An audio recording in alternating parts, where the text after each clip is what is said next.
Gerade auf meinen DJ-Gigs höre ich sehr oft die Frage, sag mal Mike, warum drehen denn DJs immer an ihren Knöpfen rum?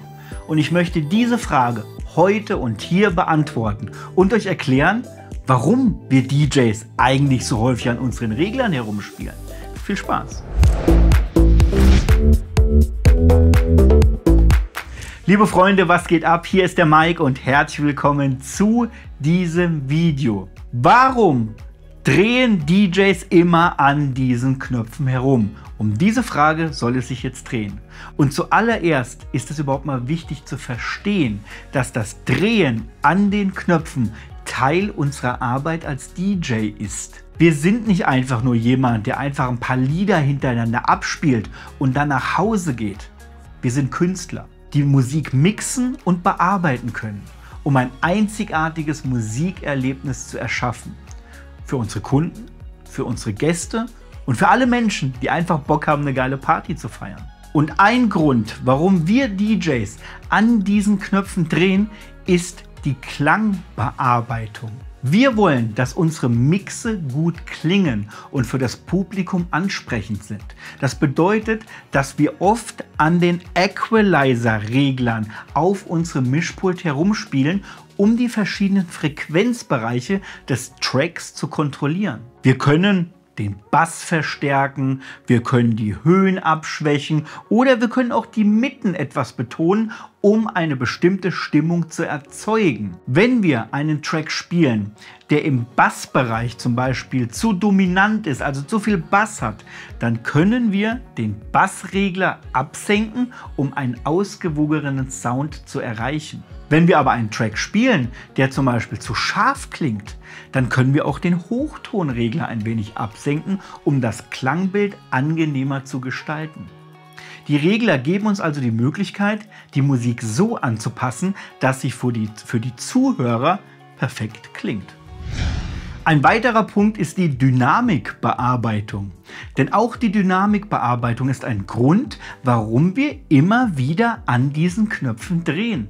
Wir möchten sicherstellen, dass der Übergang zwischen zwei Liedern so nahtlos wie möglich ist. Wenn wir zum Beispiel einen Track mit einer hohen Lautstärke spielen und dann zu einem Track mit einer niedrigeren Lautstärke wechseln, dann können wir die Gain-Regler benutzen, um diese Lautstärke des zweiten Tracks einfach anzugleichen. Live und direkt.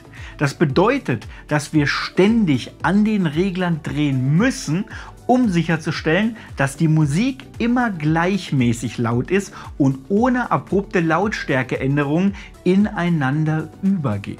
Wenn das ein DJ nicht macht, vielleicht hast du das schon mal gehört, dann geht auf einmal ein Song so richtig laut rein oder viel zu leise und er verfehlt einfach seine Power und seine Kraft auf der Tanzfläche.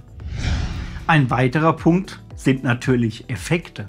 Denn auch um Effekte zu bearbeiten und einsetzen zu können, müssen wir DJs an Knöpfen drehen.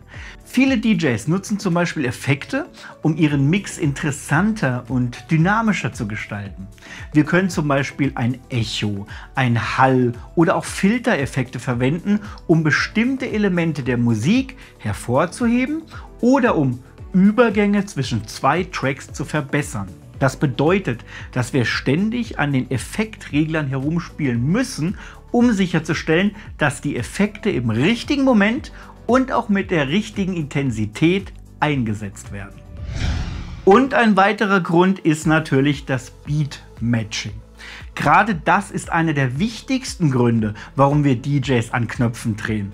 Es ist die Beat-Matching-Technik. Beat-Matching bedeutet, dass man zwei Tracks aufeinander abstimmt, damit sie im gleichen Tempo laufen, also auf der gleichen Geschwindigkeit sind.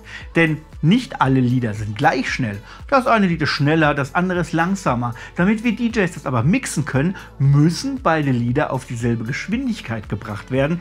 Das Ganze nennt man Beat-Matching.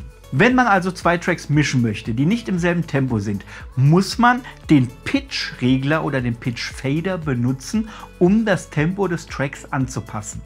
Das bedeutet, dass man ständig an den Reglern drehen, hier sogar eher schieben muss, um die Geschwindigkeit anzupassen und die Tracks in perfekter Harmonie miteinander zu mischen. Und dafür gibt es ja nicht nur den Pitch Fader, sondern vor allem auch die großen Jog Wheels, die wir als DJs natürlich benutzen können, um Lieder schneller zu machen, langsamer zu machen oder auch ganz einfach anzupassen und zu justieren, damit sie wirklich harmonisch ineinander laufen. Zusammenfassend kann man sagen, dass wir DJs ständig an den Knöpfen drehen, um unsere Musik zu bearbeiten und sie zu verbessern.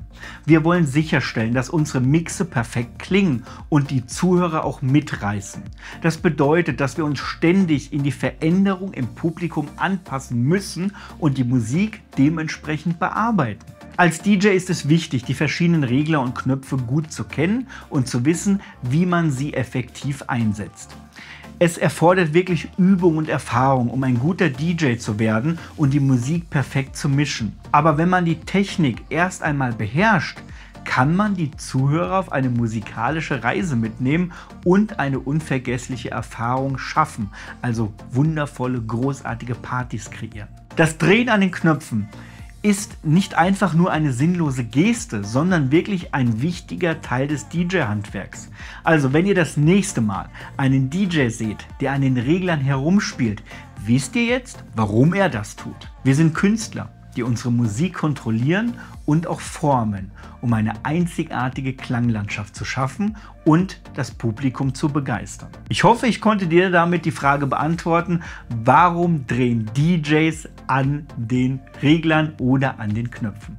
Und wenn dir dieses YouTube-Video gefallen hat oder auch meine anderen Videos, wenn du die als hilfreich empfunden hast, dann empfehle ich dir mal in meine DJ-Kurse reinzuschauen.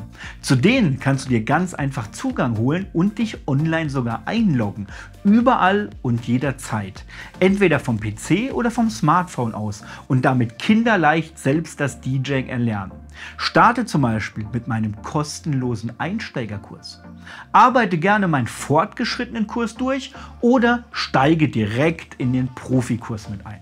Wähle ganz einfach dein Level. Schau dafür mal unter dieses Video mit runter. Und ich bin mir sicher, du wirst diese DJ-Kurse lieben, wie dir wahrscheinlich auch meine YouTube-Videos gefallen. In diesem Sinne, bis zum nächsten Mal. Mach's gut. Der Mike.